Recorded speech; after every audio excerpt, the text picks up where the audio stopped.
works and the words of Jesus. I want you just to note and put in the back of your mind that the works and the words of Jesus, the miracles and the teachings of Jesus, every one of them was to prove his identity as the Jewish Messiah.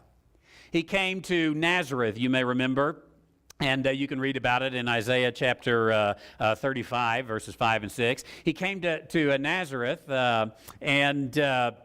excuse me, that is Luke chapter 4, verses 16 through 21, but both of these come together.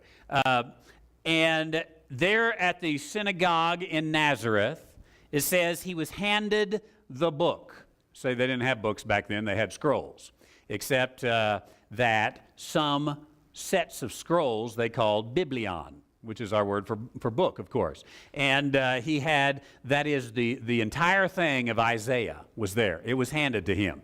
And by the way, it was the Hassan who handed it to him, no doubt, because this is the way they did it then. This is the way they do it now. The Hassan, we might call him the music director, but he's much more than the music director. He plans out so much in the Jewish service, and the Hassan would have selected someone to read, and very likely, almost always, would have selected the passage from which he is supposed to read. And so the Hassan had already chosen someone to read of the law, and now the Hassan had chosen Jesus to read of the prophets. And perhaps he selected Isaiah, or perhaps Jesus turned to Isaiah and read differently. The reason I say maybe he didn't read what was assigned to him is because it said that the congregation was amazed when he read. And here's the passage that he read. And it was the passage that says, the blind are going to see.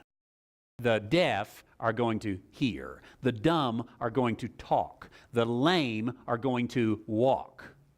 And I paraphrase that, of course. He rolls it up, hands it back to the Hassan, and what does he say?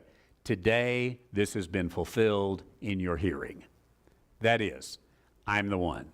You look at the miracles of Jesus, and why did Jesus give sight to the blind, hearing to the deaf, speech to the dumb, and walking to the lame? Because that's what was prophesied. Those miracles served a purpose. Might I say that the purpose of those miracles was beyond the blind Bartimaeus being able to see? That was just sort of incidental. Good for him, right? But Jesus didn't cure all blindness, did he?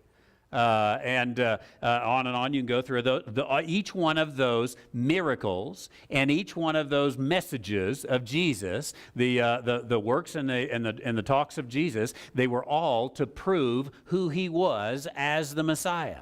Now, he comes made of a woman, made under the law. He does all the necessary works that the Messiah would do. He teaches everything that the people would need to know about the Messiah. In fact, that same passage in Isaiah talks about how not only the blind and the deaf and the dumb and the lame, but it also talks about how water will flow. And Jesus says, I am the living water. I give life to you. And he pulls all of this together in his teachings, and he lives this sinless life. And yet he comes to the end, and he dies a sinner's death.